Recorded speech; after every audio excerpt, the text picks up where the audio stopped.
السلام عليكم ورحمة الله وبركاته.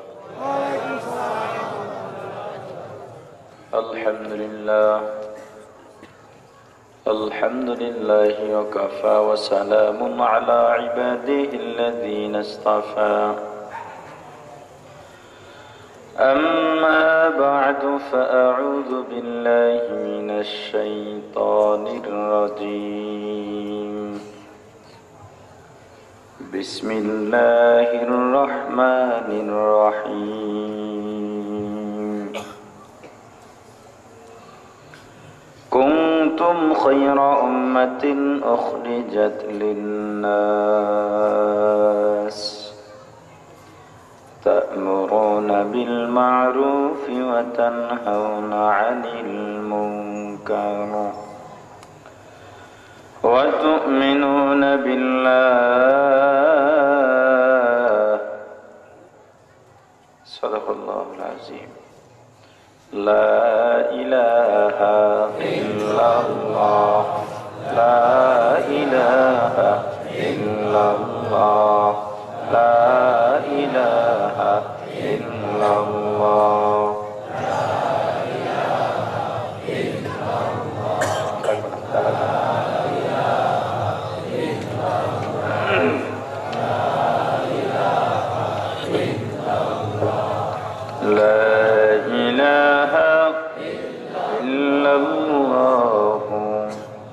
মুহাম্মাদুর রাসূলুল্লাহ। হামদ বেহাদ মর খোদায়ে পাকের আকে ইবাদত মুশতাকাকেরা আকে দর দমদমিদ উরুহেরা داد أجت فنجت نوحرا آئے کینا کرد کہرش بادرو تا سجائے کرد قوم عادرا آکے لطفے خیشرا اظہار کرد باخلی لشنر راگل زارے کرد لا الہ الا اللہ لا الہ الا اللہ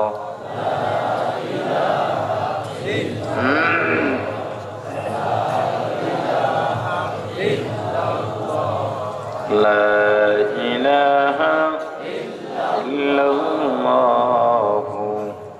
মুহাম্মাদুর রাসূলুল্লাহ।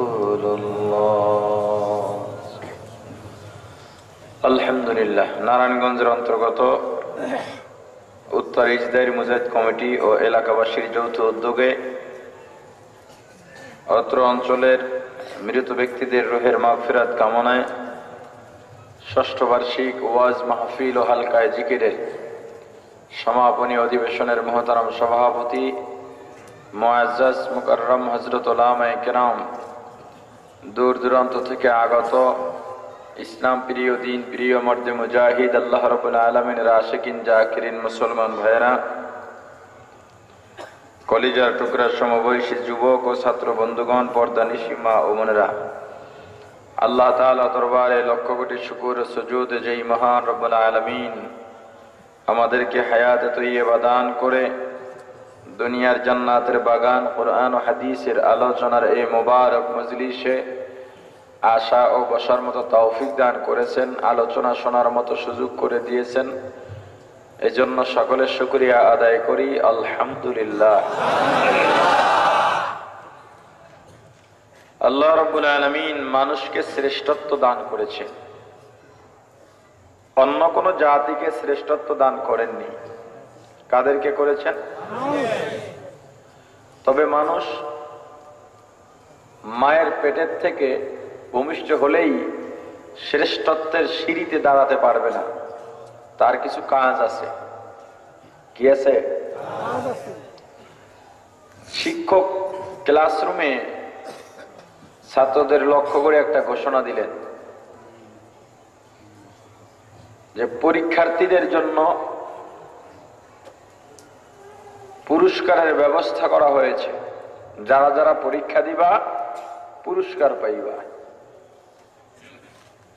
আচ্ছা বলেন, সমস্ত পরীক্ষার্থীরাই কি পুরস্কার পায়? কারা পায় বলেন? ঠিক তদ্রূপ ভাবে আল্লাহ মানুষকে শ্রেষ্ঠত্ব দান করেছেন। এই শ্রেষ্ঠত্ব অর্জনের জন্য কিছু কাজ আছে। প্রথম কাজ হলো মানুষকে মূলত প্রথমে মানুষ হতে হবে। কি হতে হবে?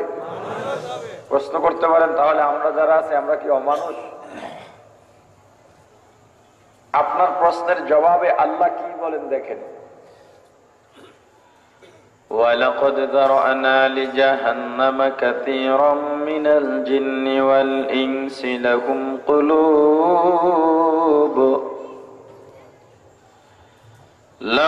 قُلُوبٌ لَا يَفْقَهُونَ بِهَا وَلَهُمْ أَعْيُنٌ لَا يُبْصِرُونَ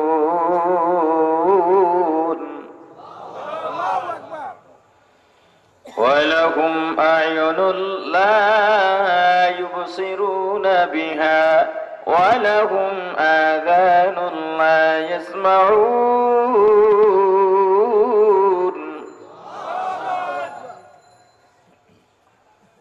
وَلَهُمْ آذَانٌ لَا يَسْمَعُونَ بِهَا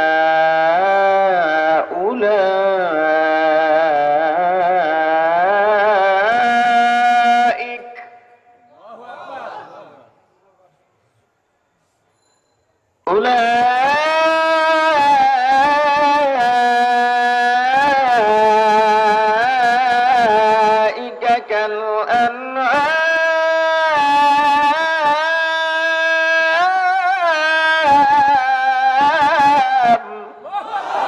بل بصورت آدمی انساب دے আহমদ আবু জাহল হামিক সাবুদে।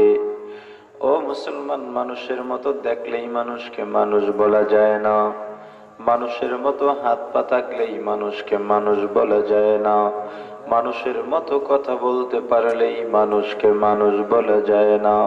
যদি মানুষের মতো দেখলেই মানুষকে মানুষ বলা যাইত, নবীজির চেহারা আবু জাহেলের চেহারা দেখতে প্রায় একই রকম ছিল।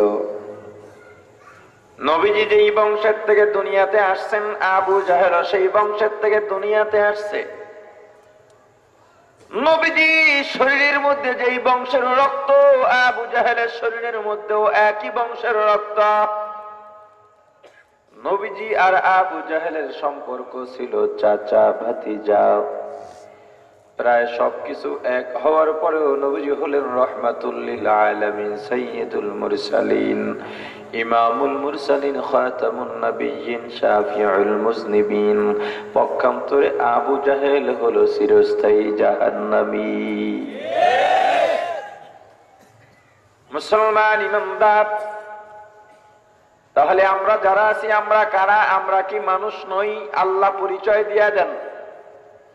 আমি আল্লাহ অধিকাংশের জন্য জাহান্নাম বানাইলাম, বেশিরভাগের জন্য জাহান্নাম। বেশিরভাগ যারা জাহান্নামে যাবে তারা কারা? মিনাল জিন্নি মিনাল ইনসি, জিনদের মধ্য থেকে বেশিরভাগ জিন যাবে জাহান্নামে, মানুষদের মধ্য থেকে বেশিরভাগ মানুষ যাবে। বেশিরভাগ মানুষ যারা জাহান্নামে যাবে তাদের পরিচয় কি? আল্লাহ রাব্বুল আলামিন আয়াতের শেষ দিকে পরিচয় দিয়া বলেন, উলাইকা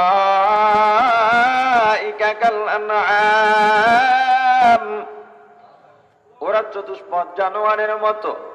শুধু জানোয়ারের মতো নয়, বালহুম আদল, বরং জানোয়ারের চাইতেও খারাপ। পরিচয়টা কে দিচ্ছেন? বলেন সবাই, জবান খুলে বলেন। আল্লাহ পরিচয় দিয়া বলেন অধিকাংশ মানুষ জাহান্নামে যাবে।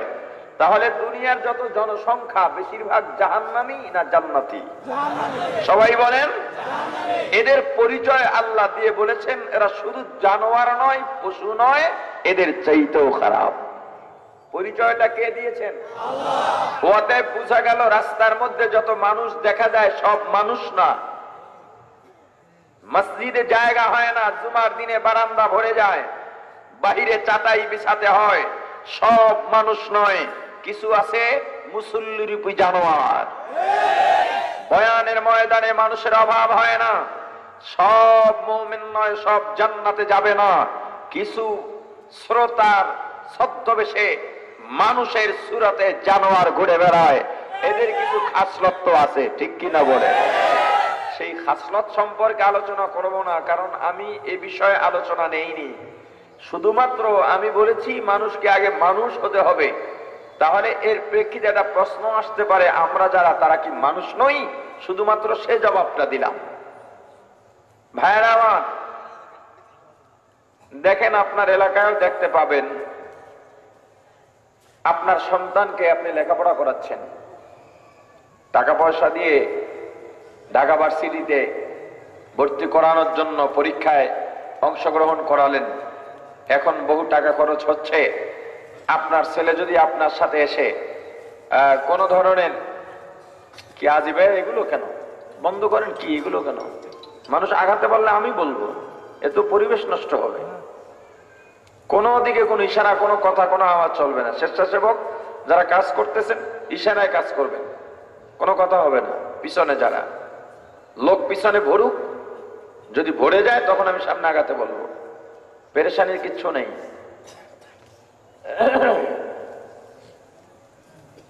আল্লাহ, আপনার সন্তানকে লেখাপড়া করাচ্ছেন, সন্তান আপনার সাথে একটা অন্যায় করে বসলো, মারাত্মক রকম অন্যায়। স্বাভাবিকভাবেই বাবারা তখন বলে থাকেন, তোকে এত টাকা পয়সা খরচ করিয়ে লেখাপড়া করালাম, কিন্তু এখনো মানুষ হতে পারলি না। এটা আপনাদের নারায়ণগঞ্জে বলে না? জবাব দিতে হবে তো। বলে অমুকের 5টা ছেলে, অমুককে আল্লাহ টাকা পয়সাও কম দিল না, কিন্তু একটা ছেলেকেও মানুষ বানাইতে পারে না। তাহলে বুঝে গেল মানুষ ব্যাপারটা ভিন্ন। মানুষ ব্যাপারটা ভিন্ন। মানুষ আগে মানুষ হও, তারপরে শ্রেষ্ঠত্ব অর্জন করো। মানুষই হই নেই, শ্রেষ্ঠ হব কখন? আমার খাসলতে আমি জানোয়ারের চেয়েও পিছনের কাতারে পড়ে আছি। শ্রেষ্ঠত্বের মর্যাদায় আসীন হব কখন? মানুষ দুইটা জিনিসের সমন্বয়ে মানুষ হয়। কয়টা? আমার কথাগুলো আপনাদের মুখস্থ করতে হবে এবং আমি জিজ্ঞাসা করলে জবাব দিতে হবে। পারা যাবে? কয় জিনিসে মানুষ হয়? 1 চরিত্র, বলেন। 2 হেলেম, মুখস্থ করবেন।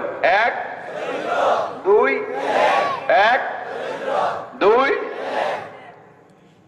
চরিত্রবিহীন এলেম দিয়া মানুষ হওয়া যায় না, এলেমবিহীন চরিত্র দিয়াও মানুষ হওয়া যায় না। দুইটার সমন্বয় ঘটাতে হবে। একজনের এলেম আছে, প্রচুর এলেম, চরিত্র নাই, এলেমে গদগদ করে, শরীরের পশমের গোড়ার থেকে, প্রত্যেক পশমের গোড়ার থেকে এলেম বের হয়, কিন্তু চরিত্র নাই।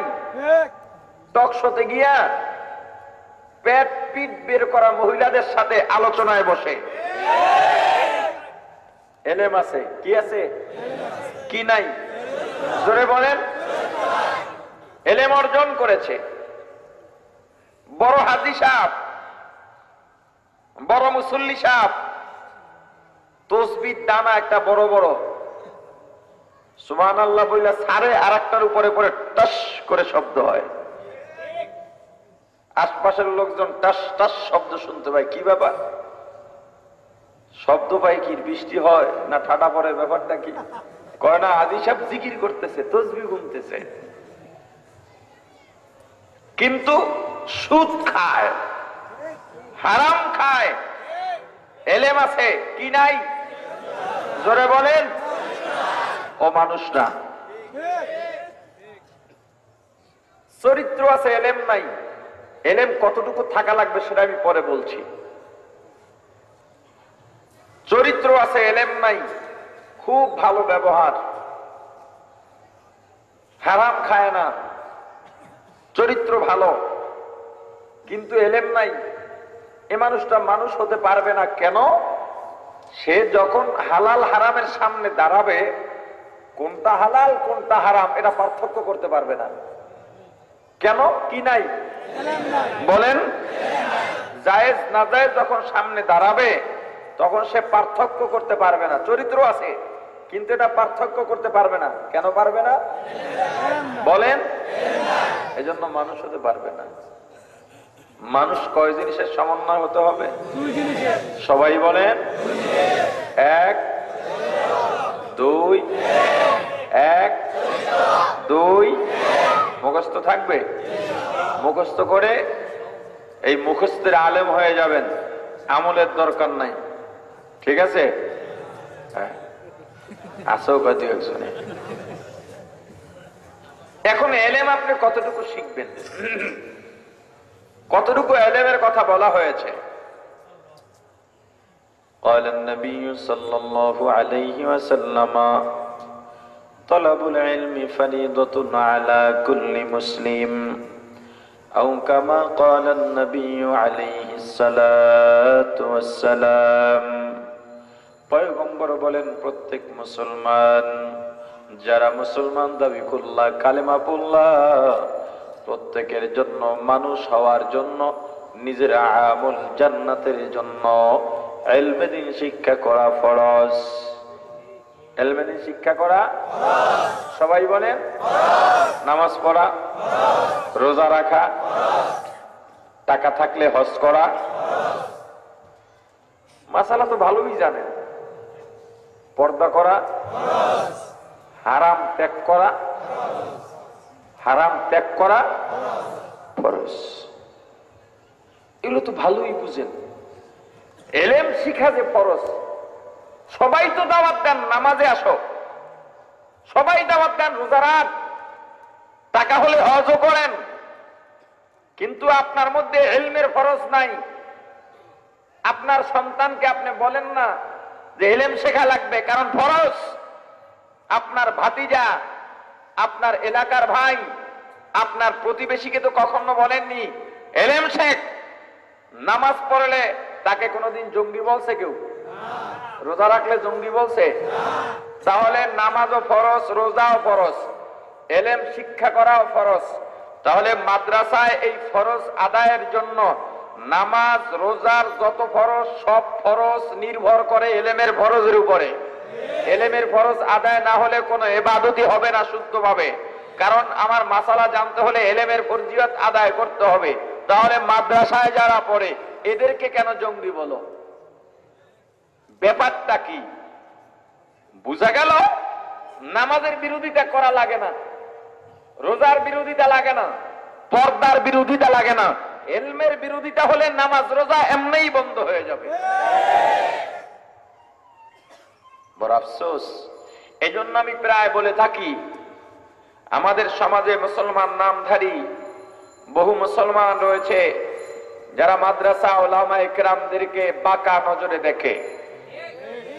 আমি তাদেরকে বিনয়ের সাথে সমস্ত জায়গায় বলে থাকি, তোমার যদি টুপিওয়ালা উলামায়ে কেরাম, মাদ্রাসা ইমাম, খতিব, উলামায়ে কেরাম পছন্দ না হয়, তাহলে তোমার আওলাদ ফরজন্দ ওয়ারিসদেরকে ওসিয়ত করে যাও, নসিহত করে যাও যে আমি টুপিওয়ালা উলামায়ে কেরাম সহ্য করতে পারি না, অতএব আমি মারা যাওয়ার পরে টুপিওয়ালা দিয়া আমার জানাজা দেওয়াইবা না, কুত্তার মতো রাস্তার পাশে ফেলে রাখবা।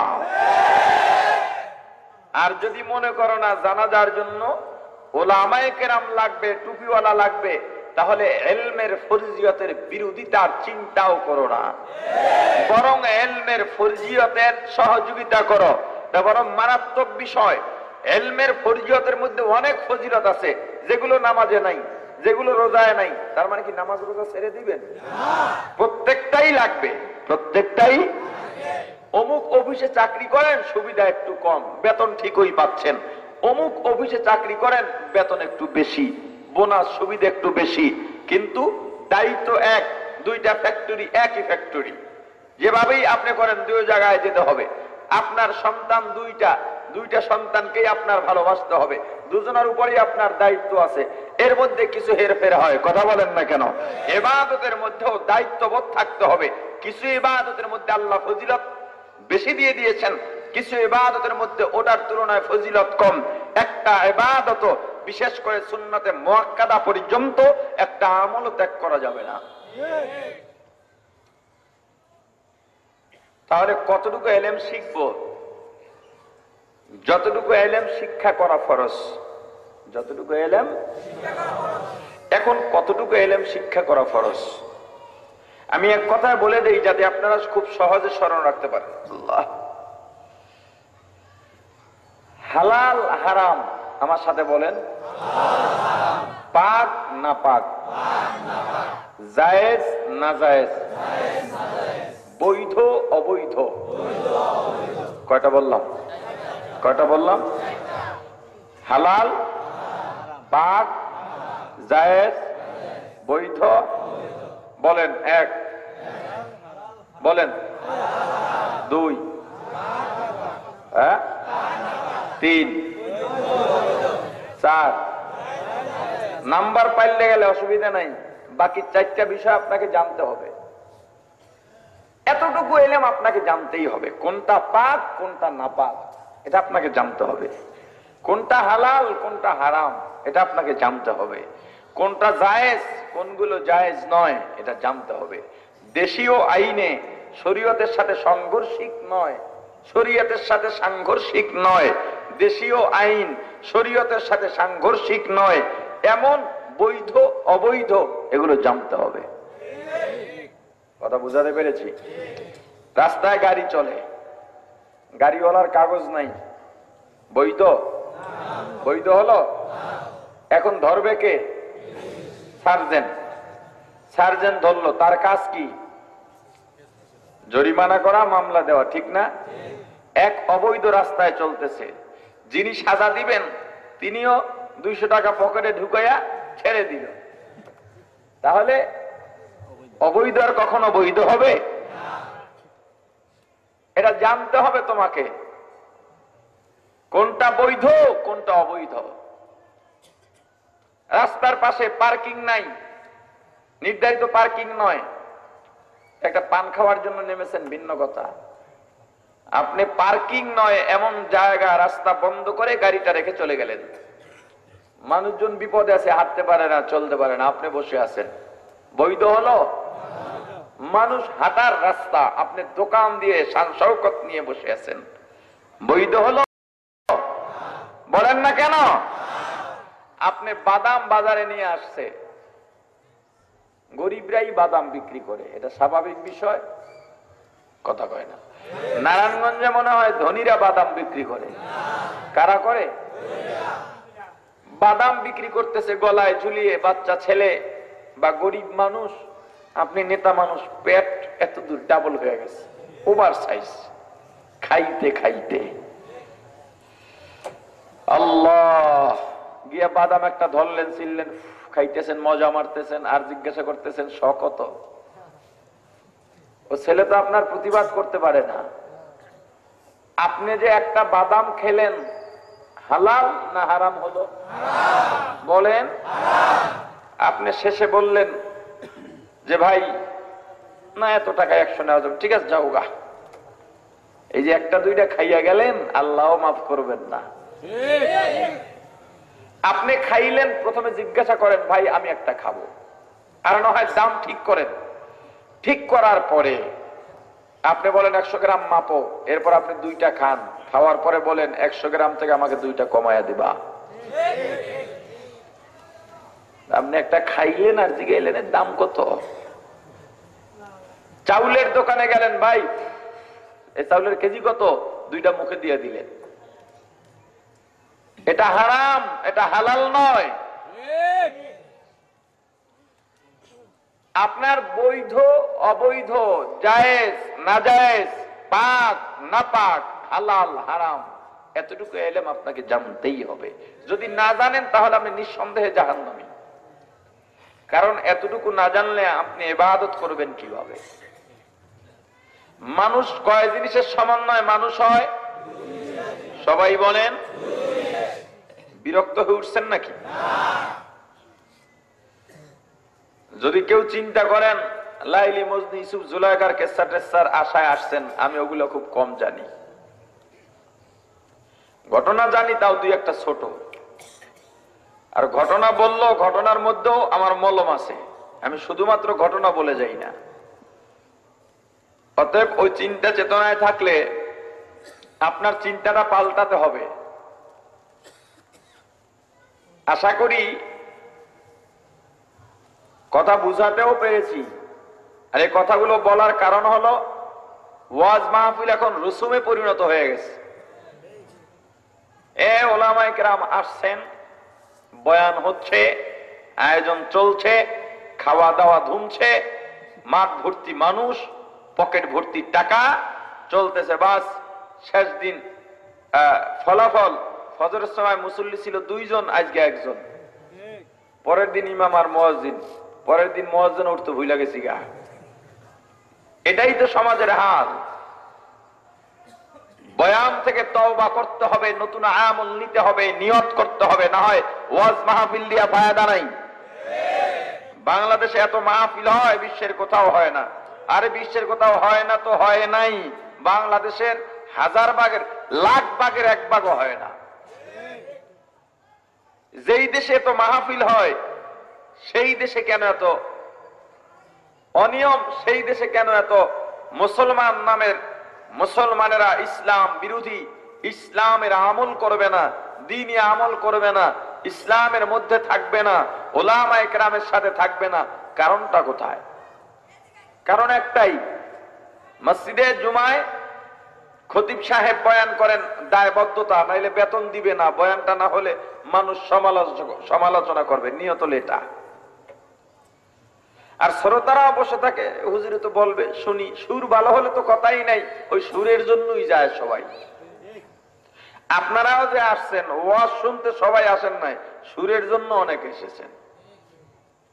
কথা কন্যা দিয়ে বাইরে সুর, এটা আল্লাহর নেয়ামত। কি? আল্লাহর নেয়ামতের কদর করতে হয়। এটা কোনো বাহাদুরির বিষয় নয়। সুর চাইলেই মানুষ অর্জন করতে পারে না, এটা আল্লাহর দান। অতএব যাদের সুর আছে তাদের অহংকার করার সুযোগ নাই। আপনিও আবার সুরকে অবহেলা করবেন, উল্টা পাল্টা বলবেন, এ সুযোগও নাই, কারণ আল্লাহর বিশেষ নেয়ামতকে আপনি অবজ্ঞা করলেন। যদি আপনারা মনে করেন শুধু সুরের জন্য আসছেন, তাহলে আর সুর দিব না।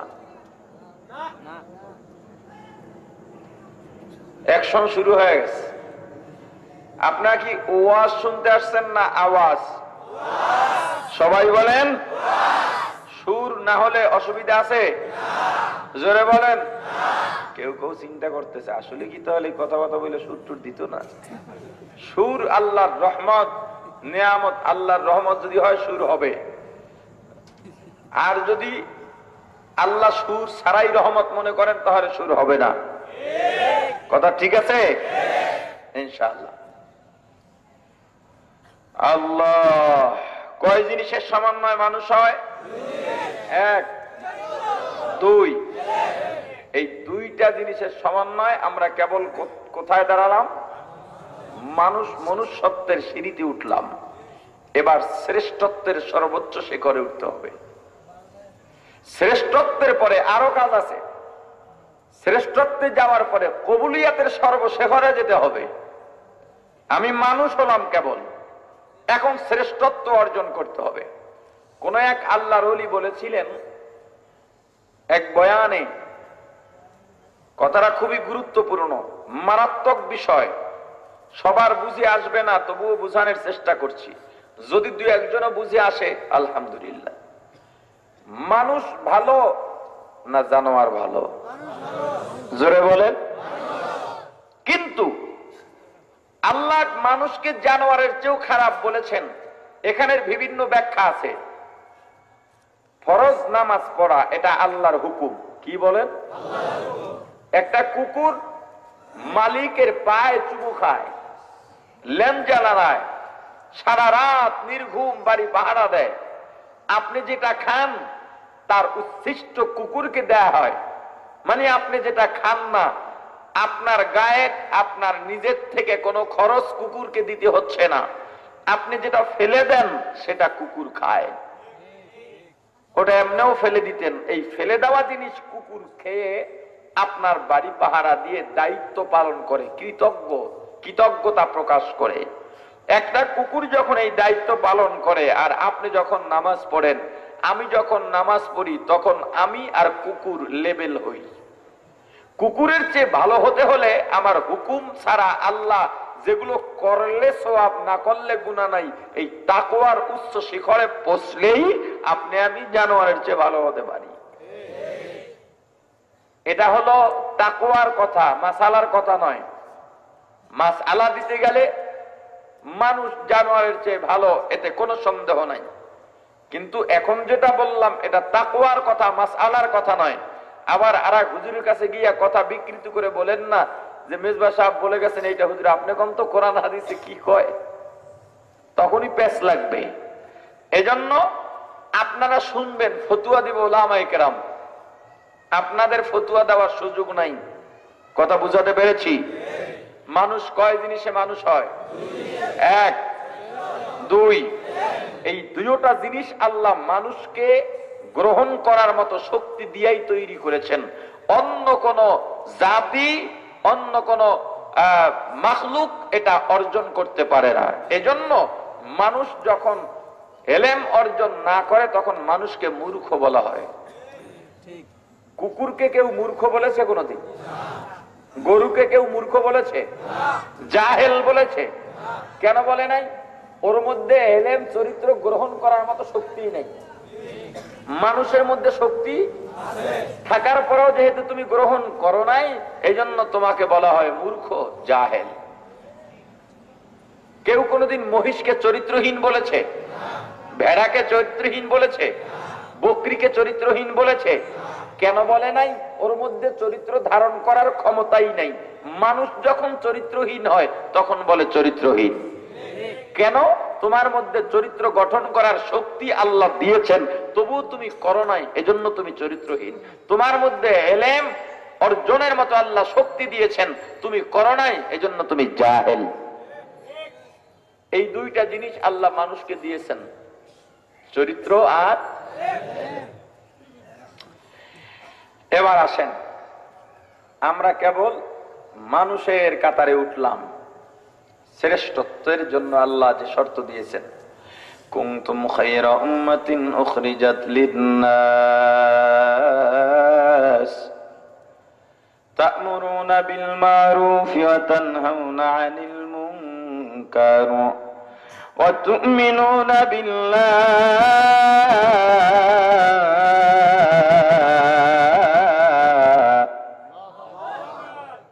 ও মুসলমান ইমানদার, তুমি যদি শ্রেষ্ঠত্ব অর্জন করতে চাও, হে মুমিন যে ঈমান এনেছ, তোমার জন্য আবার দুইটা কাজ। শ্রেষ্ঠত্ব অর্জন করার জন্য একটা কাজ হলো তা'মুরুনা বিল মা'রুফ, সৎ কাজের আদেশ একটা, জোরে বলেন। আর একটা হলো ওয়া তানহাউনা আনিল মুনকার, অসৎ কাজের বাধা। কয়টা হলো? কে বলেছেন? কোথায় বলেছেন? জোরে বলেন। ও মুসলমান ইমানদার আল্লাহর গোলাম, আল্লাহ রাব্বুল আলামিন মানুষের শ্রেষ্ঠত্বের ঘোষণা করেছেন দুইটা শর্তে। একটা হলো সৎ কাজের আদেশ, আর একটা হলো অসৎ কাজের বাধা। সৎ কাজের আদেশ চলে, অসৎ কাজের বাধা নাই। অসৎ কাজের প্রশ্রয় চলে, বাধা নাই। একটু আগে যে বললাম কাগজহীন গাড়ি, বাধা দাও, বৈধ নয়, কাগজহীন গাড়ি চলবে না, বরং প্রশ্রয় দেওয়া হয়। টাকা খাইয়া কাগজহীন গাড়ি ভুয়া কাগজ বানাইয়া দিনের পর দিন রাস্তার মধ্যে চলে। হে গাড়িওয়ালা, ভুয়া কাগজ বানাইয়া গাড়ি চালাইলা, কাকে ঠকাইছো জানো? দেশের 18 থেকে 20 কোটি মানুষকে, নাগরিককে হক নষ্ট করলা। 20 কোটি নাগরিকের হক নষ্ট করছ। কিয়ামতের ময়দানে 20 কোটি মানুষ কোথায় খুঁজে পাবে? আর মাপ চাবে, লাভ হবে না। জীবনের যত সওয়াব আছে সব ভাগ করে 20 কোটি মানুষকে দিয়ে দিতে হবে। যখন সওয়াব শেষ, 20 কোটি মানুষের গুনাহ তোমার আমল নামায় যাবে। যতক্ষণ পর্যন্ত দেনা না শেষ হবে সওয়াব চলতে থাকবে। সওয়াব শেষ, এখনো দেনা বাকি। ওর মধ্যে 50টা গুনাহ আছে, তুই একটা নে, একটা নিচে, সবার থেকে একটা একটা নে, নিচে আরো বাকি আছে, আর একটা করে নে, শেষ, যা জাহান্নামে যা। কথা বোঝাতে পারি? মুসলমান ইমানদার, এখন সৎ কাজের আদেশ আছে, অসৎ কাজের বাধা নাই। কারণ সৎ কাজের আদেশ দিতে মাইরি খাওয়া লাগে না, অসৎ কাজের বাধা দিলে মাইরি খাওয়ার ভয় আছে। একজন দেখছেন আপনি অনৈতিক কাজ করছে, ইসলাম বিরোধী, দেশ বিরোধী, ইসলামের সাথে চক্রান্ত করছে, দেশের সাথে চক্রান্ত করছে, আপনি বাধা দিলে তার মারি খাওয়া লাগতে পারে, এজন্য বাধা দেয় না। মদখোর মদ খায়, ওরে বাধা দেয় না, কারণ মদের বোতল দিয়েই সাইজ করতে পারে এই ভয়। দুজন মারামারি করে রাস্তার পাশে, হাজার হাজার বনি আদম তাদের পাশ দিয়া যায়, কেউ ফিরে তাকায় না, বরং দৌড়ায়, সব দৌড়ায়। আগে মারামারি লাগলে পুলিশ ডাকতো, এখন মারামারি লাগলে ভিডিও করে, তো ফিরায় না। কথা বলেন না কেন? মার খাওয়ার ভয়। ভাইরা আমার, সৎ কাজের আদেশ দেয়া সহজ, তবে একটা কথা বলে দেই, কিয়ামত পর্যন্ত যদি সৎ কাজের আদেশ চলে, অসৎ কাজের বাধা না হয়, কিয়ামত পর্যন্ত সৎ কাজের আদেশ চলবে, ইসলামী বিপ্লব ঘটবে না। জীবনে সুষ্ঠু রাষ্ট্র পরিচালনা হবে না, সুস্থ সমাজ গঠন হবে না। আপনি একদিক থেকে দাওয়াত দিতে থাকবেন, আর একদিক থেকে অন্যায় বাড়তে থাকবে, জীবনেও ইসলামী হুকুমত কায়েম সম্ভব নয়। বরং সৎ কাজের আদেশ যদি বন্ধ থাকে আর অসৎ কাজের বাধা থাকে, সৎ কাজের আদেশ লাগবে না, অসৎ কাজের বাধা প্রদান করো, সমাজটা শুদ্ধ হয়ে যাবে। আর অসৎ কাজের বাধা যারা দিবে, এরা এমনিই সৎ কাজের আদেশ দিবে। অসৎ কাজের বাধা দিলেই তো তার দ্বারা সৎ কাজ হয়ে যাবে, ঠিক কিনা বলে? নামাজে রওনা দিছে হাজী সাহেব, সৌদি আরব দিয়া মোটা জায়নামাজ আনছে, ক্ষেতের মধ্যে নিয়ে ফজরের পরে বাইর হইছে, এলান করতেছে জামাত তৈয়ার, জামাত তৈয়ার। হঠাৎ তাকায় দেখে একটা যুবক 18-20 বছর বয়স নামাজের জন্য বের হইছে। হাজী সাহেব ডাক দিছে, আয় বাবা আয়, তোর একটু আদর করে দিই। এ বাবা, কত ভালো সন্তান, নামাজে আসছো? কয় কাকু। হাজী সাহেব, কাকু আপনার ছেলে কই? আমাকে বড় ভাই কই? কচি, বয়স হয় নাই, ঘুমায় ঘরে। দামরা ছেলে, 25 বছর, বিয়া দিলে আগামী বছর 1 বছরের মাথায় ছেলে মেয়ের লাইন ধরবে, কয় বয়স হয় নাই। এই ছেলের যেদিন জাহান্নামের ঘোষণা হবে, ওই ছেলে বলবে, আল্লাহ, আমার বাবা যিনি নামাজে গেলেন আমাকে ডাকেন নাই, আমি তার বুকে পা রেখে জাহান্নামে যেতে চাই। ও আনফুসাকুম ওয়া আহলিকুম নারা, আল্লাহ বলেছেন জাহান্নাম থেকে নিজে বাঁচো, তোমার আহাল পরিবার, পরিজন, পরিবেশ, প্রতিবেশী যারা আছে তাদেরকেও জাহান্নাম থেকে বাঁচাও। নামাজের মধ্যে রওনা দিচ্ছ, রাস্তার মধ্যে টিভির দোকানের মধ্যে টিভি চলতেছে, হোটেলের রেস্তোরাঁয় টিভি চলতেছে, টিভির শোরুমে টিভি চলতেছে, টুপিওয়ালা হাজি গাজী সৈয়দ শরীফ দাঁড়ায় দাঁড়ায় খেলা দেখতেছে, এদিকে জামাত শুরু হয়ে গেছে, তাদের কোনো খবর নাই। তুমি একজন মুসল্লি, তুমিও একজন টুপিওয়ালা। তুমি নামাজের মধ্যে যাও, তুমি শুধু তাকায়া, ইমানের দাওয়াত পৌঁছে নাই, ইমানের মেহনত হয় নাই, এজন্য টিভি দেখতেছে, ধ্বংস হয়ে যাইতেছে। তুমি এটা বলে চলে গেল, না না, মনে করো তুমি নাজাত পাইবা না। না, তোমার সামনে অন্যায় হয়, অন্যায় হলে তোমার সাধ্য থাকলে বাধা দিতে হবে। তুমি বলে দাও, হে টিভিওয়ালা, হে দোকানদার, নামাজ চলে, টিভি বন্ধ কর। এমন কোন দোকানদার নাই টিভি বন্ধ করবে না। এরপরেও যদি কোনো বেয়াদব পাওয়া যায় টিভি বন্ধ না করে, আবার বলে দাও, এ দোকানদার, কথা কি কানে যায় না? নামাজের সময় টিভি চালাও, টিভিটা বন্ধ কর। আমি বলে গেলাম জামাত চলে যায়, আমি যদি জামাতের পরে আইসা শুনি তোদের টিভি চলছে, মুসল্লিদের নিয়ে তোর টিভিও ভাঙবো, তোর দোকান উৎখাত করে দিব। মুসলমান ইমানদার পয়গম্বর আরবি মুহাম্মদুর রাসূলুল্লাহ সাল্লাল্লাহু আলাইহি ওয়াসাল্লাম নবুয়তি প্রাপ্তি হলেন। প্রত্যেক নবীর প্রথম কাজ ছিল শিরিক মুক্ত সমাজ গড়া। অসৎ কাজের বাধা প্রথম ছিল শিরিক করিও না, আল্লাহর উপরে ঈমান আনো। প্রথমে ঈমানের দাওয়াত, প্রথমে ছিল শিরিক করিও না, তারপরে ঈমানের দাওয়াত। আর মুসলমান ইমানদার ইহুদি খ্রিস্টান তখনকার কাফেররা তাকায় দেখলো মুহাম্মদের দাওয়াতে হাজার হাজার মক্কাবাসীরা ইসলাম গ্রহণ করতেছে, মদিনার মানুষ ইসলাম গ্রহণ করতেছে। নবীর কাছে প্রস্তাব নিয়ে গেল, হে মুহাম্মদ, আমরা একটা প্রস্তাব নিয়ে আসছি, ভালো প্রস্তাব। কি প্রস্তাব?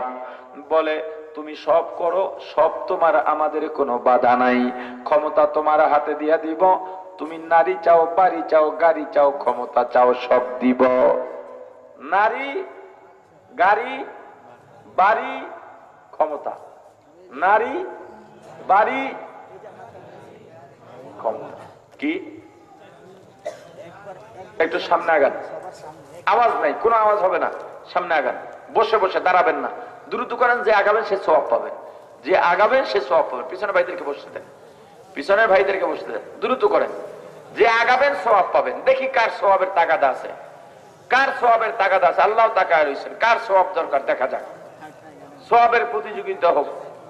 সামনে আগান, পিছনের ভাইদেরকে বসার সুযোগ করে দেন। আমার তো মনে হয় রাস্তা এখন বন্ধ করে দিলেই হয়। এই যে পাশের রাস্তা, এটা না না না, এই যে এখান থেকে যে হাঁটে, এই যে প্যান্ডেলের মধ্যে যে এই বাম দিক থেকে এই দক্ষিণ দক্ষিণ দিক থেকে হাঁটার যে জায়গাটা বন্ধ করে দেন। এখানে বসে যান লোক, বাস বসে যাই, বসে যাই, বসে যাই। আলহামদুলিল্লাহ, হ্যাঁ বসে যাই, আলহামদুলিল্লাহ। আমরা রাস্তায় কেউ দাঁড়িয়ে থাকবো না, এখন জায়গা হয়ে গেছে, আমরা ভিতরে ঢুকে বসি। এর মধ্যে ফায়দা আছে, বরকত আছে। তো নবীজিকে প্রস্তাব দেওয়া হলো কি, আপনি দিনের দাওয়াত দেন, আমাদের বাধা নাই, দিনের দাওয়াত দেন, দিনের দাওয়াত দেন, কি নাই? এরপরও পুরস্কার চারটা। কয়টা? কি কি? নারী, বাড়ি, গাড়ি, ক্ষমতা, সব। শুধু একটা শর্ত, আমাদের বিরুদ্ধে বলবেন না। একটা শর্ত কি? আমাদের বিরুদ্ধে বলবেন না। নবীজি মেনেছিলেন আপনাদের জানা মতে? ওরা আরো একটা প্রস্তাব দিয়েছিল, আপনি কিছুদিন আমাদের ধর্ম পালন করেন, আমরা কিছুদিন আপনার ধর্ম পালন করি। নবীজি এটাও মেনেছিলেন? বলেন। বরং আল্লাহ সূরা নাজিল করে দিলেন, আস্ত একটা সূরা, কুল ইয়া আইয়ুহাল কাফিরুন লা আ'বুদু মা তা'বুদুন ওয়ালা আনতুম আবিদুনা মা আ'বুদু ওয়ালা আনা আবিদুম মা আবাদতুম ওয়ালা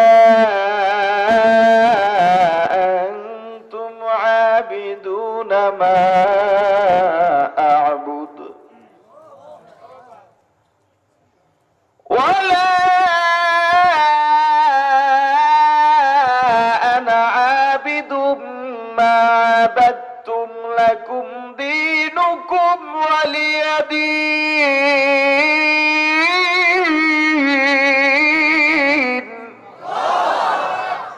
আল্লাহ জানা দিলেন পয়গম্বর কাফেরদেরকে জানা দেন, হে কাফেরের দল, আমি যারা ইবাদত করি তোরা তার গোলামি করো না, তোরা যার পূজা করো আমি তার গোলামি করি না।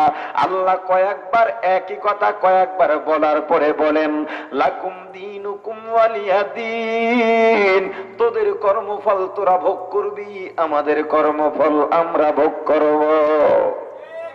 তবুও মানছেন? জোরে বলেন। কেন? সৎ কাজের বাধা ছাড়া ইসলাম কায়েম হয় না, ইসলামিক বিপ্লব হয় না। ওদের সৎ কাজের সাথে সাথে অসৎ কাজের বাধা প্রদান করতে হবে। আজকে অসৎ কাজের বাধা নাই। আরে মানুষের কথা কইয়া কি করবেন? নিজের সন্তানের অসৎ কাজের বাধা বাবা দেয় না। ছেলেটারা 2টা 3টার সময় মদ গাঁজা খেয়ে জুয়া খেয়ে বাসায় ফিরেছে, বাবার খবর নাই, মায়ের খবর নাই। এজন্য আমি প্রায় জায়গায় বলে থাকি, নষ্ট তো যুবক যুবতী হয় নাই, নষ্ট হইছে বুড়াদি। দেখেন আপনি আগের সময়, আগে বলতে কি আমাদের ছোট সময় দেখেন, মেয়েটা যদি মায়ের চোখের আড়াল হয়ে যেতেন কয়েক মিনিটের জন্য, মা পাগল হয়ে যেতেন, মেয়েটা গেল কোথায়? গিয়ে দেখে বাইরে বসে আছে, ধরে এনে ঘরের মধ্যে 2টা থাপ্পড় লাগায়। এরপরে বলে বাইরে গেছো কেন? মানুষ কি বলবে তোকে দেখলে? এভাবে বসে থাকে নাকি মহিলারা, মেয়েরা? এভাবে থাকলে তোকে বিবাহ দেব কিভাবে? কথা বলেন। মেয়েটা সকালে বের হয়ে গেছে, সন্ধ্যা হইছে, মায়ের খবর নাই। জিজ্ঞাসা করে আপনার মেয়েকে, নো টেনশন, ইংরেজি কয় সমস্যা নাই, রাস্তাঘাট ভালো আছে, চলে আসবে। শিক্ষার নামে তোমার ছেলে মেয়ে কি করে, কোথায় যায়, মা বাবার কাছে খবর না থাকার কারণে বাংলাদেশে 80% মেয়েরা গভীর রাতে বখাটে ছেলের হাত ধরে পালিয়ে যায়, মা বাবার কাছে খবর নাই। আমরা গত সপ্তাহে শুরুর দিকে চিটং থেকে মাহফিল সেরে আমরা কুমিল্লার দিকে আসছিলাম। তো খইয়াছড়া একটা ঝর্ণা আছে, এটা হলো বারোয়ার হাটের ফেনীর মাঝখানে, না ফেনীরও আগে। তো সেখানে আমরা গেলাম দেখার জন্য আল্লাহর কুদরত, পাহাড় থেকে ঝর্ণা। একটু বৃষ্টিও হয়েছিল, খবর পেয়েছি বৃষ্টি হলে পানি বাড়ে, ঝর্ণার স্ফুলিঙ্গ বাড়ে, এটা দেখার জন্য গেলাম। ওখানে যাওয়ার পরে বলতেছে হুজুর উপরে আরো এরকম কয়েক ধাপ আছে, মানে উপর উঁচা পাহাড় থেকে পানি পড়তেছে, সরাসরি সোজা পাহাড়ে ভাবে পানি পড়তেছে, পাশ দিয়া উপর থেকে রশি টানানো, নিচে ফালানো, এই রশি দুটো বাইয়া বাইয়া উপরে উঠতে হয়। ওখানে নিচে যা আছে এর থেকে আরো ভালো, এরপরে নাকি আরো 5 ধাপ না 6 ধাপ উপরে আছে, এরকম এত উঁচা। তা আমি বলছি আর দরকার নাই, এখান থেকে তো ওঠা সম্ভবই নয়। এর মধ্যে কয়েক জোড়া যুবক যুবতী গেল, তাদের চেহারা, তাদের বেশভূষায় মনে হচ্ছিল তারা হুশই নাই, উপর ওঠার জন্য পাগল। মেয়েগুলো উঠে গেল ছেলেদের হাত ধরে। আফসোস করে বলেছিলাম এই মেয়ের মা কোথায়, বাবা কোথায়, ছেলের মা বাবা কোথায়? এরা তো মনে করে আমার মেয়েটা ভাজা মাছ উল্টাইয়া খাইতে জানে না, আমার ছেলেটা কচি খোকা। কোথায় তারা? সেদিন তাদের ঘুম ভাঙবে যেদিন শুনবে আমার কোমলমতি মেয়েটাকে বখাটে ছেলেরা রেপ করে, ধর্ষণ করে, ভিডিও ধারণ করে ইউটিউবে দিয়েছে। সেদিন তোমার নাক কাটা যাবে, কিন্তু কোনো কাজ হবে না। আজকেই সতর্ক হও, তোমার মেয়েকে বাঁচাও, তোমার ছেলেকে বাঁচাও। বড় আজীব ব্যাপার। তোমার মেয়েকে বলে দাও, মাগো তোমার স্কুল শুরু হয় ধরেন সকাল 9টায় তোমার ক্লাস, আমার বাসার থেকে ক্লাসে শিক্ষালয় অবধি যাইতে 5 মিনিট সময় লাগে। অতএব তুমি 9টা বাজার 5 মিনিট আগে বাসার থেকে বের হবে। আমি তোমার শিক্ষককে বলে জানবো তুমি ওখানে 5 মিনিটে গিয়েছো না পরে গিয়েছো। তোমার ক্লাস ছুটি হয় দুপুর 1টায়, 1:05 মধ্যে বাসায় ফিরতে হবে। আসা যাওয়ার পথে যদি 1 মিনিট দেরি হয় জবাব দিতে হবে তুমি 1 মিনিট কোথায় দাঁড়িয়েছিলে। কি মেয়েদেরকে ঘরের মধ্যে আটকাই দিতেছি নাকি? কথা বলেন না কেন? কি এক আজীব ফর্মুলা। হুজুর খালি নারীদেরকে দেয়ালে আটকায়। আরে দেয়ালে আটকাই আমরা, তোমরা খোলা রাইখা কি করলা? টিএসসির সামনে আমাদের বোনদেরকে উলঙ্গ করলা। তোমরা খোলা রেখে আমাদের কোমলমতি বোন ঐশীকে ধ্বংস করেছ। তোমরা খোলা রেখে আমাদের অসংখ্য বোনদের পেটে বিবাহের আগে বাচ্চার ব্যবস্থা করেছ। তোমরা খোলা রেখে পরিমলের হাতে আমাদের শতাধিক আমাদের বোনকে নষ্ট করিয়েছ। বরং তোমরা অপদার্থ, তোমরা নারী জাতির ইজ্জতের দুশ্মন। সমান অধিকার। পল্টন ময়দানে ভাষণ দিছে, সব কেঁপে গেছে। নারীর সমান অধিকার চায়। নারী আর পুরুষের অধীনে থাকবে না। নারী এখন নিজ পায়ে দাঁড়াবে। এতদিন অন্যের পায়ে দাঁড়িয়েছিল। বাড়িতে গেছে, বিবিকে বলে তোমাদের মর্যাদা বাড়ায় দিচ্ছে। কি মর্যাদা বাড়াইছো? কয় কালকে মাটি কাটতে নামবা। কয় এটা কোন ধরনের মর্যাদার অধিকার হলো? ঘরে বসে বাচ্চাদের দেখাশোনা করি, সংসার পরিচালনা করি। এটাই তো আমাদের শান্তি, এটাই তো আমাদের ইজ্জত। এত বেড়াইস না। এই বক্তব্য দিয়ে নোবেল পুরস্কার পাইছি। শরীর ক্লান্ত, পরের দিন সকালে নাস্তা করে ক্লিনিকে গেছে। গিয়া বলে ডাক্তার দেখেন তো শরীর ক্লান্ত কেন, আরো কয়েকটা ভাষণ আছে। ডাক্তার কয় হবে না, খালি পেটে প্রস্রাব করে সকালে নিয়ে আসবেন, ডায়াবেটিস হতে পারে।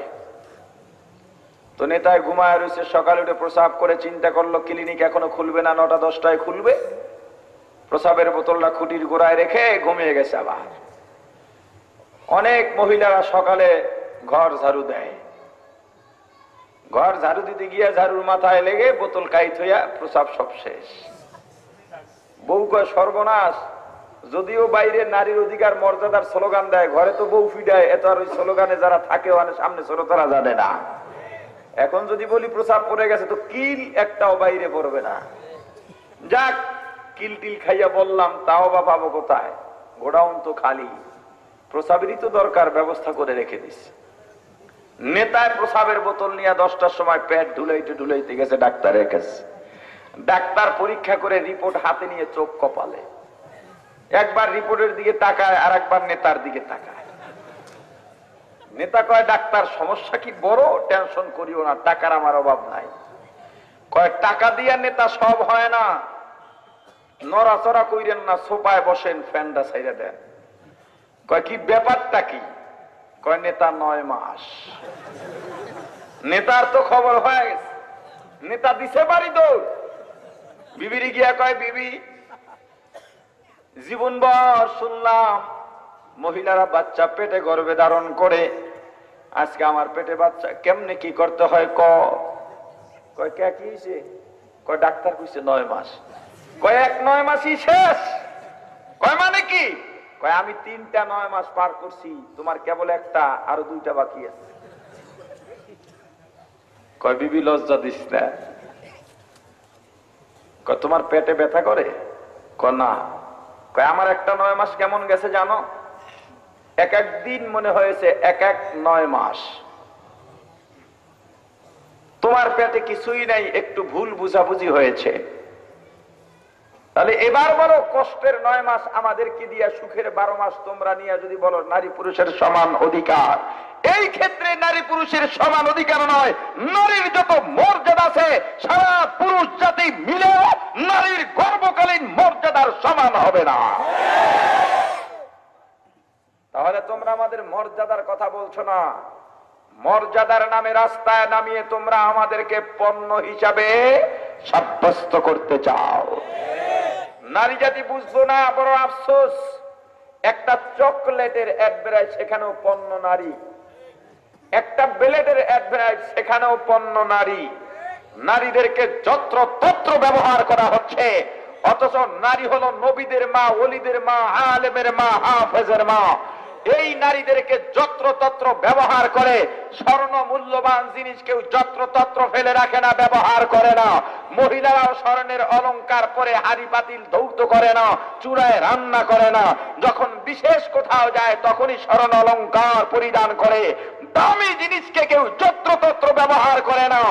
দামি নারী জাতিকে যারা পণ্য বানিয়ে অধিকারের স্লোগান দেয়, ওরা নারী জাতির ইজ্জতের দুশ্মন, নারীর অধিকারের দুশ্মন। ওরা অধিকার চায় না, ইজ্জত চায় না, নারীকে উপভোগ করতে চায়। ভাইরা আমার, আফসোস লাগে আমার, নারী পুরুষের সমান অধিকার নয়। কোন কোন ক্ষেত্রে পুরুষের অধিকার বেশি, কোন কোন ক্ষেত্রে নারীর অধিকার বেশি। কথা বলেন প্রিয় ভাইরা আমার, নারীদের পরিচালন দক্ষতা পুরুষের চেয়ে কম। পরিচালন দক্ষতা পুরুষের চেয়ে কম। এজন্য এটা তারাও জানে।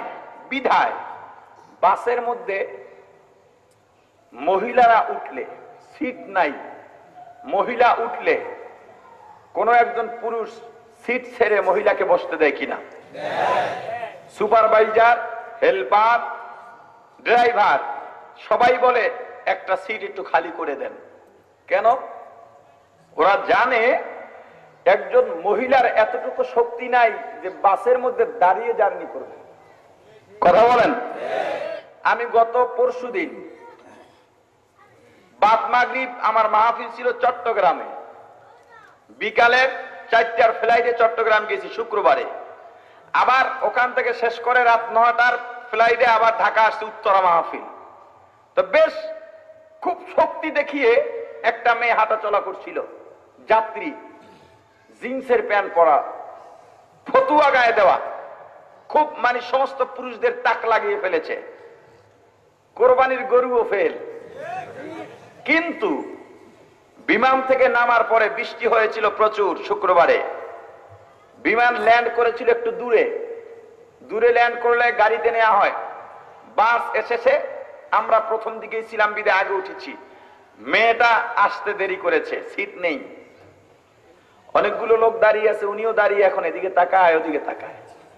আমার স্বভাব অনুযায়ী আমি উঠতে নিছিলাম যে মহিলাটাকে বসতে দিই, কিন্তু ওর চিটাগাং থেকে ওর খাসরত আর ওর চলাফেরা অঙ্গি ভঙ্গি আমার স্মরণ হয়ে গেছে। দেখি ও কিভাবে দাঁড়িয়ে থাকে। আমি আর উঠিনি। এখন সবাই সবার দিকে তাকায়। পরে একজন মুরব্বী উঠতে লইছে, পরে আমি বসাইছি যে মুরব্বী আপনি কেন উঠবেন? এখানে কি জোয়ান কেউ নাই? যদি উঠতেই হয়, আপনি বুড়া, মেয়েটা জোয়ান, আপনি উঠবেন কেন? কয় বাবা আমি বুড়া হইলেও পারবো, কিন্তু মহিলা মানুষ উনি পারবে না। আমি বললাম এটা সংরক্ষিত এলাকা, সব কথা বলা যায় না, বিদায় বললাম না, শুধু এতটুকুই বলি আপনার কথা প্রমাণ করে পরিচালনার দক্ষতা শক্তির দিক থেকে নারী পুরুষের ধারে কাছেও নেই। মোটর সাইকেল নারীদের জন্য বানানো হয়েছে, পালসার বানাইছে। কথা বলেন। একটু না, এই ছোট্ট একটা মোটর সাইকেল, নিচে একজন আর বেশি বসাও যায় না। এটা মহিলাদের, কারণ যারা বানিয়েছে কোম্পানি জানে মহিলারা পালসার চালাতে পারবে না। কথা বলেন ভাই। কি বেশি বিরোধীতে বলে ফেলছি নাকি? মলম কি ইনজেকশন বেশি করা হয়ে গেছে? জবাব দিয়েন। ওরা জানে মহিলার দ্বারা ভারী মোটর সাইকেল চালানো সম্ভব নয়। মহিলাদের জন্য প্রাইভেটও বানানো হয়েছে, প্রাইভেট কার। ওই প্রাইভেট কারে শুধুমাত্র আছে ব্রেক আর এসকেলেটর, অন্য কিছু নাই। কারণ ওই কোম্পানি জানে, এখন যদিও সেটা পুরুষেরা চালায় অটো গিয়ার, কোম্পানি জানে ম্যানুয়াল গিয়ার মহিলাদের দ্বারা সম্ভব নয়। কারণ 2 হাত 2 পা বিজি থাকতে হয়। কোন সময় কেলা ছেড়ে ব্রেকে চাপ দেবে, দাঁতটার শেষ। কোন সময় কেলা ছাড়া স্ট্যান্ডিং করে গিয়ার ফালাইবে, বাস গাড়ি ফাল মাইরা শেষ। 2 হাত, 1 হাতে নিয়ন্ত্রণ করতে পারবে না, 1 হাত থাকবে গিয়ারে আর 1 হাত থাকবে স্টার্টিং এ। এই জন্য অটো গিয়ার করে দিচ্ছে। সব ক্ষেত্রে আপনি যেদিকে যাবেন আপনি যেদিকে যাবেন তারা জানে নারীর দ্বারা ভারী কাজ করা সম্ভব নয়, কিন্তু রাষ্ট্র পরিচালনার মতো একটা গুরুত্বপূর্ণ জায়গায়, মহা গুরুত্বপূর্ণ জায়গায় দুইজন নারীকে কেন ঘুরাইয়া ফিরাইয়া পরিচালনার দায়িত্ব দিলেন? বুঝা গেল? আপনার আমার মধ্যে কিছুটা চিন্তার দৈন্যতা আছে। কথা বলেন। নারীর অধিকার দিয়েছে ইসলাম, নারীর অধিকার দিয়েছে। জাহিলি যুগ, একটা মেয়ে রাস্তায় হাঁটতে পারত না। মেয়ে হয়ে জন্ম হওয়াই যেই জমানায় ছিল অপরাধ। অন্ধকার যুগ হয়েছিল নবীজির আগমনে, অন্ধকার যুগ আলোর যুগে পরিণত হয়েছিল। মেয়েরা রাস্তা দিয়ে হাঁটলে ভয় করতো না, ইজ্জত যাওয়ার ভয় ছিল না তাদের মাঝে। হ্যাঁ রে মুসলমান, মা বাবা সতর্ক হও। ছেলেটা যখন গভীর রাতে বাসায় ফিরে চৌকাঠের মধ্যে পা দেওয়ার আগে প্রশ্ন নাও, জবাবদিহি চাও, প্রশ্ন করো কোথায় গিয়েছিলে, আমি বাবা তোমার, সে পরিচয় দিয়ে বাঁচতে চাইলে আগামী কাল থেকে এশার নামাজ পড়ে ঘরের ছেলে ঘরে ফিরতে হবে। যদি না হয় তাহলে যুবক যুবতীর চরিত্র ধ্বংস হয়ে যাবে। যুবক যুবতীর চরিত্র আমাদের সংরক্ষণ করতে হবে। মুরব্বীরা আগে যেমন দায়িত্ব পালন করেছেন এখনো করেন। আমরা ছোট সময় মার্বেল খেলতাম, চারা খেলতাম। কোন একজন মুরব্বী যদি আসতো চিনতাম না উনি কোথায়, তবুও দৌড় দিতাম, ভয়ে দৌড় দিতাম। মুরব্বীরা বলতে পারবে, এলাকার বাচ্চাগুলো অন্যায় করলে তাদেরকে দেখলে দৌড় দিত। মুরব্বীরা কি বলে? দৌড় দিত। যদি বেখেয়ালে পড়ে থাকতাম খেলাধুলার মধ্যে, মুরব্বী এসে ধরে পড়তেন। উনিও চিনতেন না আমি কার সন্তান, আপনি কার সন্তান, কিন্তু ধরে বসতেন, এই অন্যায় করো কেন, তোমার লেখাপড়া নাই, চল তোর বাবার কাছে নিয়ে যাব। তখন পা ধরে বলতাম, কাকু থাপ্পড় ঘুষি যা লাগে আপনি দুইটা দেন, বাসায় নিয়েন না, বাসায় নিলে আরো মারি খাওয়া লাগবে। আর এখন আপনি পারবেন বলতে? আপনি যদি ধরেন এই অন্যায় করো কেন, থাপ্পড় লাগবে না, অন্যায় করো কেন এটা যদি বলেন, ওর বাবা আসবে, আপনি কে আমার ছেলেকে শাসন করা? নষ্ট ছেলে হইছে না মা বাবা হইছে? ওই বাপে এই ছেলেটাকে নষ্ট করলো। ঠিক কি না বলেন? আফসোস, এই জামানায় যুবক মুরব্বীর সামনে সিগারেটে ধোয়া ছেড়ে মুরব্বী বলেন পোলাপান বেয়াদব হয়ে গেছে। না, আপনি ঘাটটা ধরে বসেন। কোন মা বাবা তোর হতভাগা মা বাবা তোর মতো অভদ্র সন্তানকে জন্ম দিয়েছে? আমার এলাকা ভদ্রের এলাকা, অভদ্রের কোন জায়গা এখানে হবে না। হয়তো ভদ্রভাবে চালানো হয়, আমার এলাকায় অভদ্রের জায়গা হবে না। আমরা সম্প্রীতি চাই, আমরা ভালোবাসা চাই, আমরা আন্তরিকতা চাই, আমরা সৌহার্দ্য চাই, আমরা দ্বন্দ্ব চাই না, আমরা হাঙ্গামা চাই না। অন্যায় সমাজে থাকবে না, প্রত্যেকের দায়িত্ব পালন করতে হবে। আমি সব জায়গায় একটা শপথ করিয়ে থাকি, বিশেষ করে মাদক আস্তানার বিরুদ্ধে। আপনার এলাকা, এই ইসদাইর এলাকায় কোনো মাদক থাকবে না। সমস্ত যুবক ঐক্যবদ্ধ ভাবে সমস্ত মাদক আস্তানা গুড়িয়ে দিতে হবে। প্রয়োজনে প্রশাসনের সহযোগিতা নিতে হবে। যদি কোনো প্রশাসনের সদস্য বা কোনো প্রভাবশালী ব্যক্তি যদি মাদক ব্যবসায়ী বা মাদক সেবীদেরকে গোপনে আতাতের মাধ্যমে, ঘুষ লেনদেনের মাধ্যমে আশ্রয় প্রশ্রয় দেয়, তাকেও ছেড়ে কথা বলা হবে না। কারণ এই মাদকের মাধ্যমে যুবক যুবতীরা ধ্বংসের পথে। ইসদাইর এলাকা মাদক মুক্ত এলাকা হবে। এই এলাকার যারা আছেন যে মাদক বিরোধী অভিযান, মাদক বিরোধী কাজে, মাদক বিরোধী আন্দোলন, আমরা ইসদাইরে কোন মাদকের ছোঁয়া রাখবো না। কোন ডাক্তার ফার্মেসিতে কোন ধরনের নেশাদ্রব্য, ডেথফেল ঔষধ বিক্রি করতে পারবে না। পরিষ্কার কথা, কোন দোকানে নামাজের সময় টিভি চলতে পারবে না। অন্য সময় চলবে? চলবে না, তবু চালাবে। অন্তত নামাজের সময় কোনো দোকান খোলা থাকবে না, নামাজের সময় কোনো টিভি চলবে না। এই এলাকায় বিবাহের অনুষ্ঠানের নামে সারা রাত ডেক সেট বাজিয়ে এলাকার নারী পুরুষ বৃদ্ধ শিশুকে ঘুমের জন্য ঘুমের নষ্ট করা যাবে না, তাদের মনে কষ্ট দেওয়া যাবে না। গায়ে হলুদের নামে এলাকার মধ্যে নারী পুরুষের ঢলাঢলি চলবে না। সমস্ত মানুষগুলো ঐক্যবদ্ধভাবে ইসদাইর এলাকাকে আদর্শ মডেল হিসাবে গড়ে তুলতে হবে। নিজেকে নিয়েই আজীবন ভাবলেন, সমাজ নিয়ে ভাবেন। নিজেকে নিয়ে না ভাবে সমাজ নিয়ে ভাবেন। যেই সমাজ আপনাকে বড় করেছে, যেই সমাজ আপনাকে চলতে শিখিয়েছে, সেই সমাজকে আপনি এমন একটা নির্মল সমাজ হিসেবে করে যান, এই সমাজ যেন বাংলাদেশের প্রত্যেকটা মানুষের কাছে মডেল হয়ে যায়। মানুষ হতে চাইলে ইসরায়েল এলাকার মানুষের মতো মানুষ হও। এই এলাকায় মাদক থাকবে না, এই এলাকায় আমরা সৌহার্দ্য সম্প্রীতি নিয়ে সবাই মিলে মিশে বসবাস করতে চাই। এই ওয়াদা কে কে করতে পারেন? হাত উঠান।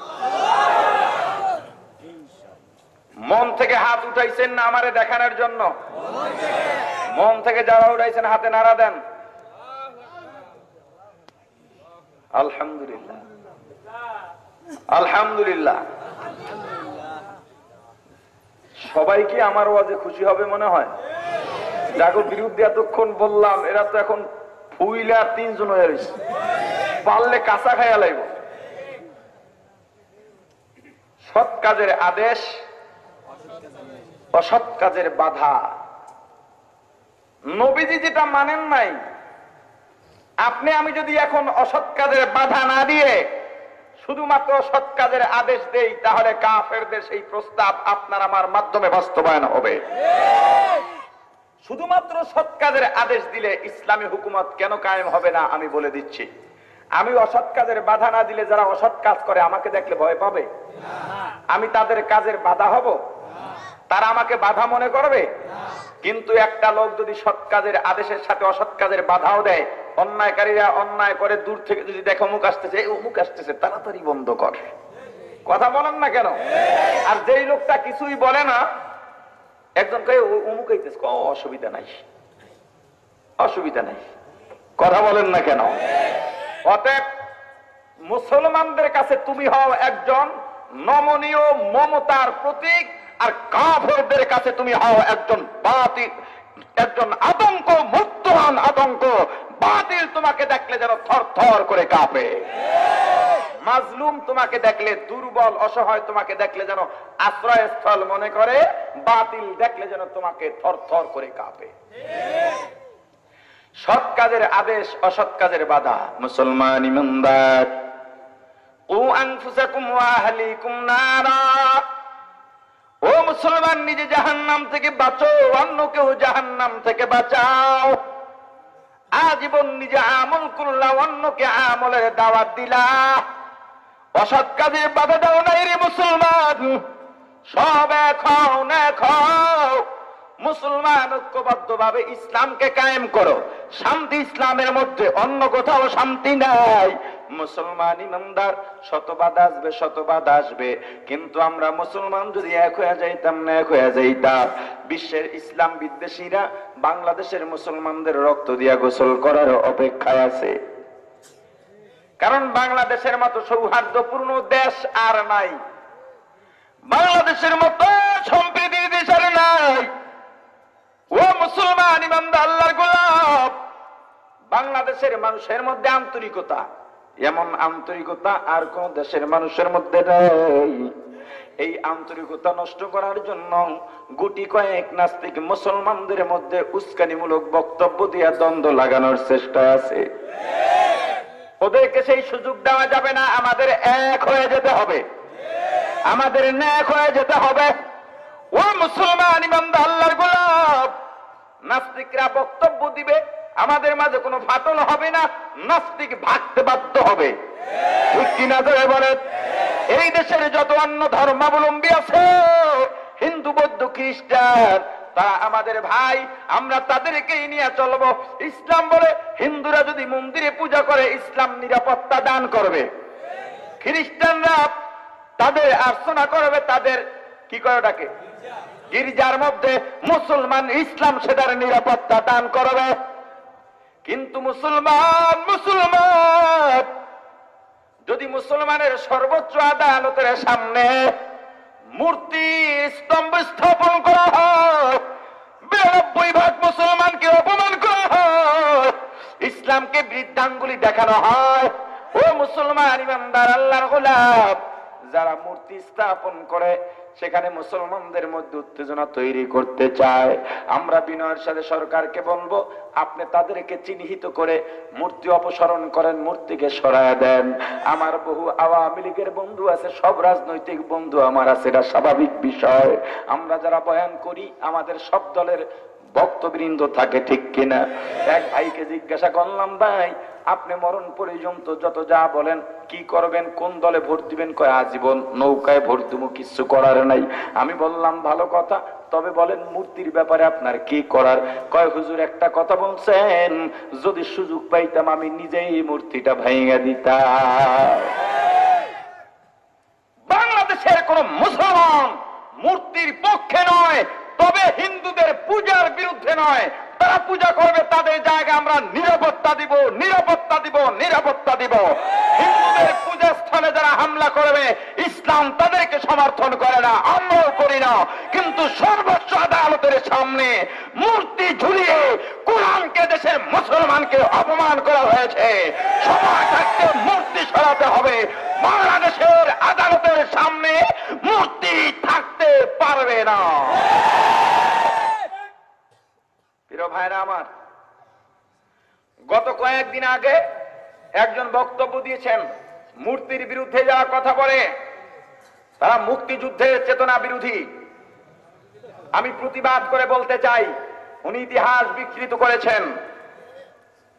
ভাস্কর্য বা মূর্তি কখনোই মুক্তিযুদ্ধের চেতনা নয়। মুক্তিযুদ্ধের চেতনা জুড়ে আল্লাহ ও ইসলাম রয়েছে। আমি প্রমাণ দিচ্ছি, আপনাদেরকে স্মরণ করিয়ে দিতে চাই।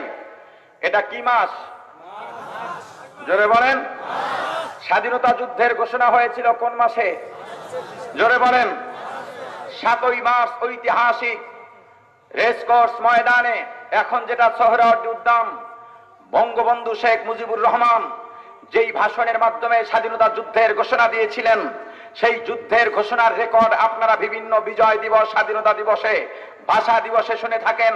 তিনি বলেছিলেন, রক্ত যেহেতু দিয়েছি রক্ত আরো দিব, তবুও এদেশের মানুষকে মুক্ত করে ছাড়বো। জোরে বলেন। এই ইনশাআল্লাহর উপরে বাংলাদেশের স্বাধীনতা যুদ্ধ শুরু হয়েছিল। আল্লাহর নামে বাংলাদেশ স্বাধীন হয়েছে, আল্লাহর নামে স্বাধীনতা যুদ্ধ চলেছে।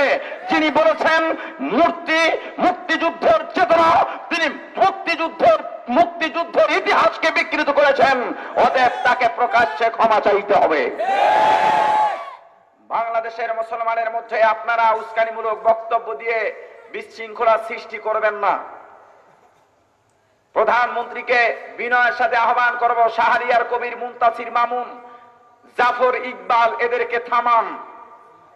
এদের সুরসুরিমূলক বক্তব্য, টকশোর মধ্যে উস্কানিমূলক বক্তব্য বাংলাদেশের শান্ত মানুষকে অশান্ত করে দিচ্ছে। আমরা ঝামেলা চাই না, আমাদের দরকার নাই। আমরা মিছিল মিটিং করলে কি টাকা পাই? মজা আছে? শক্তি খরচ হয় না? টাকা খরচ হয় না? আমাদের কামরায় যে শক্তি আর টাকা খরচ করব, কিন্তু ঈমানি দায়িত্বে তো নামতে হয়। ওই নাস্তিকরা বক্তব্য না দিলে তো আমরা আমাদের ইবাদত গুলো করতে পারি, ঠিক কিনা বলেন? আমরা শ্রেষ্ঠ জাতি হওয়ার জন্য নাস্তিক কর্তৃক যখন বাংলাদেশে ইসলাম বিরোধী বক্তব্য দেওয়া হয়, শ্রেষ্ঠ জাতি হওয়ার জন্য আল্লাহর ঘোষণা অনুযায়ী তার প্রতিবাদ করতে আমরা বাধ্য। প্রিয় ভাইরা আমার, সৎ কাজের আদেশ, অসৎ কাজের বাধা। আমরা বাংলাদেশের মুসলমান সমস্ত দল মিলে মিশে একত্রে চলতে চাই। সবাই রাজি আছেন? আমি কোন দল বুঝি না, কোন ক্ষমতা বুঝি না, ধনী বুঝি না, শিল্পপতি বুঝি না, পদ পদবী বুঝি না, পীর বুঝি না। যত মানুষ আছি আমরা সবাই আজকের থেকে তওবা করব। এই মাহফিল থেকে আজকের শিক্ষা, এই ইসরাইল এলাকায় আজকের পর থেকে দলাদলি, হানাহানি কোনো কিছু চলবে না। যার যার দলের মতাদর্শ শেষে পালন করবে। আমি অন্য দলের মতাদর্শ পালন করব বা না করবো সেটা আমার ব্যাপার, যার যারটা করবে। কিন্তু আমরা এলাকার মানুষ হিসেবে, ভাই ব্রাদার হিসেবে, বাংলাদেশি হিসেবে, মুসলমান হিসেবে আমরা মিলেমিশে থাকতে চাই। রাজি কে কে হাত উঠান। সবাই মিলেমিশে চলবেন? হাত নামান। এখানে চরমনায়ের মুরিদ আছেন কারা কারা? হাত উঠান। হাত নামান। এই এলাকার চরমনায়ের মুজাহিদদের মধ্যে, চরমনায়ের মুরিদদের মধ্যে একজন স্টেজে আসেন, নেতৃত্ব স্থানীয় কই আসেন, আসেন আসেন আসেন, সামনে আসেন। আমি যেটা বলি আপনি আমার সাথে সাথে সেটা বলবেন। না না, দাঁড়ান দাঁড়ান, দাঁড়াই থাকেন। আপনার নাম কি বলেন? আমি আলাউদ্দিন। আর জোরে বলেন, আপনি কি স্পৃহা, খুব জোরে বলেন। আমি আলাউদ্দিন। আপনি আলাউদ্দিন কোন? হ্যাঁ, মাইক লাগবে না। বলেন আমি আলাউদ্দিন। না, জোরে আওয়াজ রাখবেন না, কোন আওয়াজ কিন্তু দুইজনও শোনে না। হ্যাঁ, সামনে আনে, দিকে আনে, দিকে আনে, এখানে আসেন। বলেন আমি, আপনার নাম কি? বলেন আমি রেজাউল করিম, চরমনাইর পক্ষ থেকে বলছি। এই এলাকায় আমরা কোনো হানাহানি করব না, সবাইকে নিয়ে মিলেমিশে চলবো ইনশাআল্লাহ। সবাই বলেন আলহামদুলিল্লাহ। চরমনাইকে উদ্দেশ্য করে একটা স্লোগান দেন। কোন দলীয় স্লোগান নয়, আমি বলে দিচ্ছি। নারায়ে তাকবীর, আল্লাহু আকবার, কোরআন সুন্নাহর আলো, ঘরে বাইরে জ্বলো। দেন স্লোগান দেন।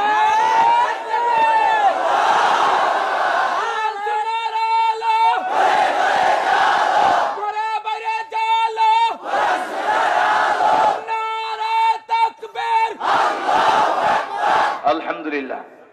তাবলীগের সাথী ভাই কারা আছেন হাত উঠান। সবাই উঠেন না, যারা আওয়ামী লীগ বিএনপি চরমনাই করেন তারা এক্ষেত্রে হাত উঠাবেন না। তাবলীগে সবাই যায়, তবু তাবলীগের খাস ছয় উসুল মানেন যারা, তারা হাত উঠান। এই আপনার মেগাসন এগুলো ঠিকই আছে। ভাই সামনে আসেন, হাত নামান। আপনি আসেন, আপনি আপনি আসেন, তাড়াতাড়ি, দেরি করেন না, আসেন। এই এলাকায় একটা মাইল ফলক তৈরি করে যাব আমি। বিপ্লবের ডাক সবার মাধ্যমে হয় না, যে কোনো একজনের মাধ্যমে হয়। ডাক সবাই দেয়, কার মাধ্যমে বিপ্লব হবে জানা যায় না। সালাউদ্দিন আইয়ুবীর জমানায় অনেকে বিপ্লবের ডাক দিয়েছে, তার মাধ্যমে হয়েছে। শাহ আব্দুল আজিজ মুহাদ্দিস দেহলভী রহমাতুল্লাহ আলাইহি বিপ্লবের ডাক দিয়েছেন, তার জমানায় বহুজনে দিয়েছে, কিন্তু তার মাধ্যমে হয়েছে। এই জমানায় বহুজনে দিবে, কার মাধ্যমে হবে জানি না। আমিও দিচ্ছি, আমার মাধ্যমে হবে তাও আমি বিশ্বাস করি না।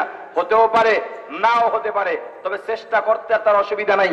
আমি চাচ্ছি অন্তত ভ্রাতৃত্বের বিপ্লব ঘটুক বাংলাদেশে। যত যা হোক, এই এলাকা সারা বাংলাদেশ ধ্বংস হয়ে যাক, দলাদলি নিয়ে ইসরায়েল এলাকা থাকবে দলাদলি মুক্ত, হানাহানি মুক্ত। ঠিক আছে? বলেন আপনার নাম কি? বলেন আমি মোহাম্মদ শান্ত, তাবলীগের পক্ষ থেকে বলছি। আমরা এই এলাকায় কোনো হানাহানি করব না। মূলত এরা হানাহানি করেন না, তবু আমি এমনি বলে দিচ্ছি। আবার প্রশ্ন করেন না, যদি এটা হানাহানি করে না তবুও কেন বলেন। এটা শপথ হিসেবে বলে দিচ্ছি, করে না তবুও বলে দিচ্ছি সৌন্দর্যের জন্য। সবাইকে নিয়ে মিলেমিশে চলবো ইনশাআল্লাহ। সবাই বলেন আলহামদুলিল্লাহ। তাবলীগী ভাইদের সাথে লক্ষ্য করে একটা স্লোগান হবে।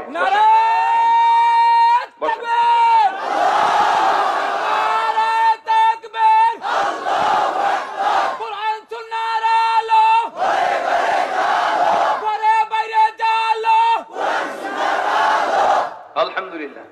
নৌকায় ভোটদান কারা আছেন হাত উঠান। হাসেন কেন? এখানে কি নাটক চলে নাকি? আজীব ব্যাপার, হাসেন কেন? উঠান, হাত উঠান। আলহামদুলিল্লাহ, আলহামদুলিল্লাহ। হাত নামান। যান বাবাজি, আপনি দাঁড়ান। আপনি বলেন যে আমি, বাজার নাম যেন কি? আমি আবুল হাশেম, আমাদের দলের পক্ষ থেকে বলছি।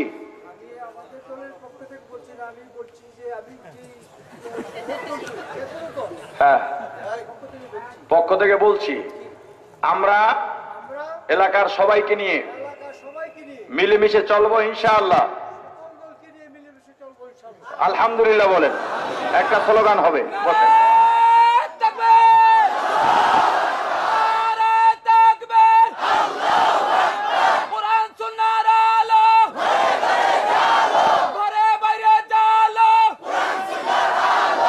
আলহামদুলিল্লাহ। এবার যারা বিএনপি করেন হাত উঠান। আর কেউ হাসেন কেন? আজীব ব্যাপার, হাসেন কেন? একজন দাঁড়ান, এই যে মোবাইলওয়ালা সাদা জামা, দাঁড়ান, নাম কি? বলে আমি ইব্রাহিম বলছি, বিএনপির পক্ষ থেকে বলছি। বলেন, এই এলাকায় আমরা কোনো হানাহানি করব না, সবাইকে নিয়ে মিলেমিশে চলবো ইনশাআল্লাহ। আলহামদুলিল্লাহ বলে বসেন, এটা স্লোগান দেন।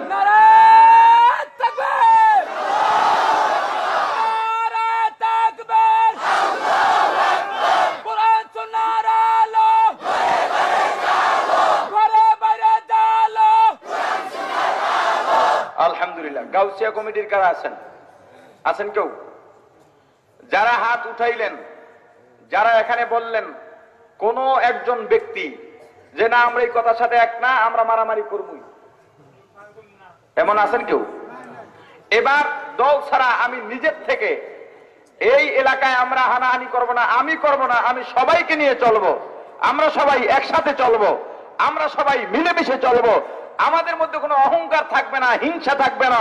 আমি একজন মাটির মানুষ হয়ে এলাকার সমস্ত মানুষ নিয়ে ভ্রাতৃত্বের সাথে চলবো। কে কে নিয়ত করতে পারেন? দাঁড়িয়ে যান, দাঁড়িয়ে যান, সব দাঁড়িয়ে যান, দাঁড়িয়ে যান, সবাই দাঁড়িয়ে যান, সবাই দাঁড়িয়ে যান। এটাই আপনার এখন শপথ হবে, এটাই শপথ, আপনার দাঁড়ানোটাই শপথ। শপথের মাঠ থেকে কেউ ভেঙে যাবেন না তো, পালিয়ে যাবেন না তো, যে আমরা মিলেমিশে সবাই চলবো। রাজি সবাই? যারা রাজি, যার পাশে যে আছে সালাম দিয়ে মোয়ানাকা করেন, কোলাকুলি করেন। যার পাশে যে আছে সালাম দিয়ে মোয়ানাকা করেন, কোলাকুলি করেন। এটাই আমাদের শপথ, যে এই এলাকায় একটা ভ্রাতৃত্বের বন্ধন তৈরি হোক, এলাকার সমস্ত মানুষ আমরা মিলেমিশে চলবো ইনশাআল্লাহ। সকলে বসে যাই, সকলে বসে যাই, সকলে বসে যাই। আল্লাহ সবাইকে কবুল করেন, বলেন আমিন। আল্লাহ সবাইকে কবুল করেন, বলেন আমিন। আমার যতটুকু কাজ আমি করে